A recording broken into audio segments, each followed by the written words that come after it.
सबसे पहले शुरुआत करते हैं एशियाई बाजारों से और इस वक्त हम देख रहे हैं कि एशियाई बाजारों की शुरुआत काफी मिलीजुली हो रही है।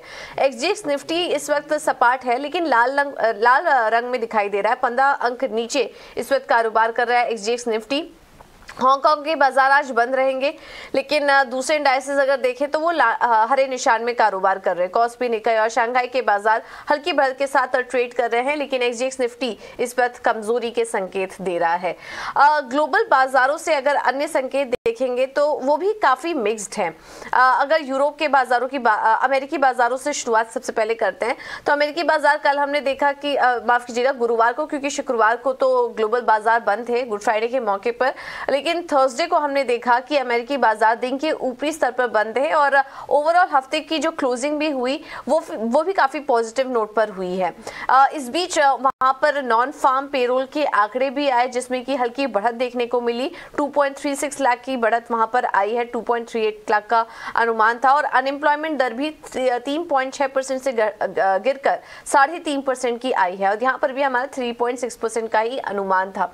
तो ये जो आंकड़े निकल कर आ रहे हैं इससे माना जा रहा है कि मई में फेड ब्याज दरों में बढ़त जरूर कर सकता है लेकिन 25 बेसिस पॉइंट की बढ़त यहाँ पर देखने को मिल सकती है। तो ओवरऑल फेड के फैसलों का असर अब धीरे धीरे दिखना शुरू हुआ है बट थोड़े कुछ पॉजिटिव आंकड़े आए हैं इस पर। इस वजह से हम देखेंगे कि मई में भी होने वाली बढ़त में ब्याज दरों में बढ़त की पूरी संभावना है। इसके अलावा 12 अप्रैल को सीपीआई के भी आंकड़े आएंगे और इस पर भी हमारी नजर रहेगी। तो ये कुछ अहम आंकड़े हैं। इसके अलावा यूरोप के बाजार में देखेंगे तो वहां पर काफी अच्छी बढ़त देखने को मिली, पॉजिटिव क्लोजिंग रही तीनों ही इंडाइसेस में।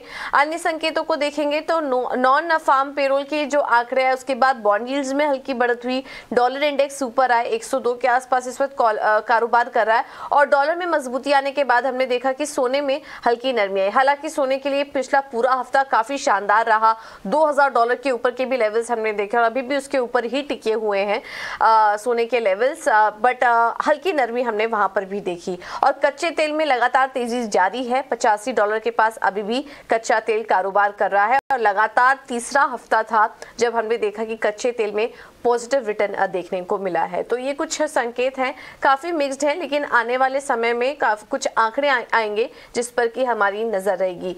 अन्य खबरों पर नजर डालें तो कुछ ग्लोबल मार्केट से जुड़ी कुछ अहम खबरें भी आ रही हैं, जियोपॉलिटिकल टेंशन से जुड़ी भी खबरें आ रही हैं। इस बीच हम देख रहे हैं कि चीन के दूसरे दिन की जो मिलिट्री ड्रिल है वो आज सुबह से शुरू हो चुकी है। ताइवान का भी कहना है कि जो भी ड्रिल चल रहा है और यहाँ पर ड्रिलिंग हो रही है उस पर उनकी कड़ी नजर बनी हुई है। तो ये एक अपडेट आया है। इसके अलावा टेस्ला की तरफ से भी काफी सारे अपडेट आ रहे हैं। टेस्ला ने जनवरी से लेकर लगातार 5वीं बार यूएस में दाम कम किए हैं, अच्छी मांग एक्सपेक्ट कर रहे हैं वहां पर।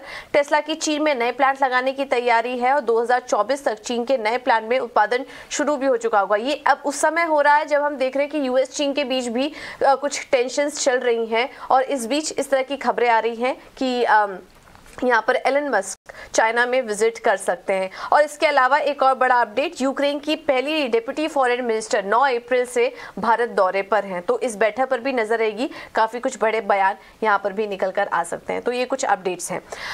तो चलिए इस वक्त संकेत देखें तो ठीक ठाक ही हैं, काफी मिक्स्ड क्यूज इस वक्त देखने को मिल रहे हैं ग्लोबल मार्केट से। तो इनको देखते हुए आज भारतीय बाजारों की शुरुआत इस हफ्ते की कैसे हो सकती है इस पर भी नजर रखेंगे। लेकिन एक बार देख लेते हैं कि एफआईज और डीआईज की तरफ से किस तरह के संकेत मिल रहे हैं। ये 6 अप्रैल के आंकड़े हैं और यहाँ हम देख रहे हैं कि कैश मार्केट में एफआईआईज की तरफ से करीब 475 करोड़ की खरीदारी हुई है। तो ये खरीदारी का आंकड़ा है एफआईआईज की तरफ से। लेकिन डीआईज ने कैश मार्केट में 997 करोड़ की बिकवाली की है। इंडेक्स फ्यूचर में खरीदारी का आंकड़ा है 290 करोड़ का। वहीं इंडेक्स ऑप्शन में एफआईआईज 5051 करोड़ की बिकवाली करके गए हैं। तो यहाँ पर भी जो एफआईआईज कैश मार्केट में जो बिकवाली है वो अब कहीं ना कहीं थम रही है और आज खरीदारी का आंकड़ा दिख रहा है जो कि पॉजिटिव है। अब इसको देखते हुए आज भारतीय बाजारों में क्या करें ये समझाने के लिए हमारे साथ नितिलेश पावस्कर जुड़ चुके हैं। Nitilesh, thank you so much India स्वदेश को समय देने के लिए। क्या करें आज बैंक निफ्टी और निफ्टी में किस तरह से ट्रेड ले? Good morning ma'am. अगर हम लोग लेवल्स के हिसाब से बात करेंगे तो लेवल्स हम लोग काफी ऊपर आ चुके हैं। लास्ट शो में मैंने कहा था कि ये लेवल सेलिंग का नहीं है, लेकिन अभी का जो लेवल है वो मेरे हिसाब से बाइंग का भी नहीं है। यहाँ पे थोड़ा सा रुकना चाहिए मार्केट। और ऊपर में अगर हम लोग रेजिस्टेंस की बात करेंगे तो 17,650 एक इम्पोर्टेंट रेजिस्टेंस है और नीचे में 17,550 एक इम्पोर्टेंट सपोर्ट है। ऑलरेडी हम लोग शॉर्ट है मार्केट के ऊपर और मेरा एक राय है कि अगर मार्केट आज थोड़ा कुछ फ्लैट या फिर गैप ओपन होता है तो डेफिनेटली यहाँ पे बिकवाली करने की आप कोशिश करें। ऊपर में एक 100 पॉइंट का स्ट्रिक्टली स्टॉप लॉस लगा ले। और टारगेट की अगर हम लोग बात करेंगे तो मुझे लग रहा है कि एक बार हम लोग 17,200 और 16,900 एक बार जरूर टेस्ट करना चाहिए अप्रैल में। वो कुछ नेगेटिव न्यूज के हिसाब से भी हो सकता है। तो आपको ऊपर में इस लेवल के ऊपर अपने फ्रेश लॉन्ग्स जो है उसको नहीं बनाना है, फ्रेश आप शॉर्ट्स इस पोजीशन के ऊपर बना सकते हो।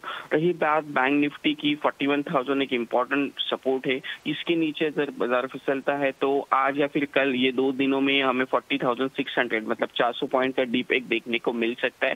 ऊपर में 41,200 एक इम्पोर्टेंट रेजिस्टेंस है। मेरे हिसाब से मार्केट इसको क्रॉस नहीं करेगा। उसी लेवल से 50 पॉइंट ऊपर नीचे वहीं से मार्केट रिवर्स हो सकता है। तो मार्केट अब रिवर्स हो सकता है, यहाँ से थोड़ा कॉशियस हो जाइए। निफ्टी 17,650 ये एक अहम रेजिस्टेंस लेवल दिखाई दे रहा है।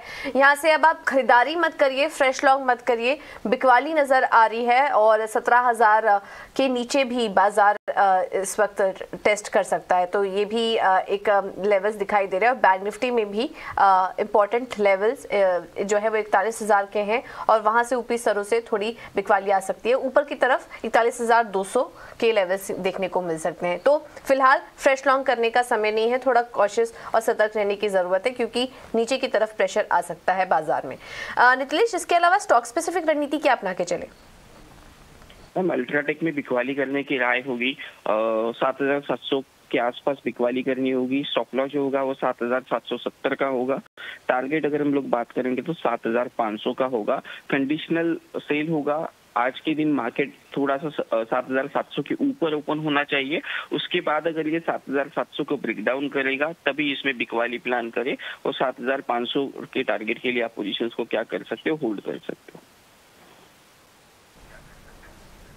ठीक है नितिलेश, बहुत बहुत धन्यवाद आपका समय देने के लिए और ये रणनीति सुझाने के लिए। तो स्टॉक स्पेसिफिक आइडिया में बिकवाली की राय आ रही है अल्ट्राटेक सीमेंट पर 7,500 के लेवल्स के लिए आप यहां पर बिकवाली कर सकते हैं।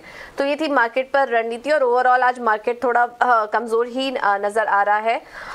एक सेलिंग प्रेशर आ सकता है इस पूरे हफ्ते अगर देखें तो, कुछ नेगेटिव खबर भी आई तो उसको एक ट्रिगर मिलेगा सेलिंग प्रेशर के लिए मार्केट में।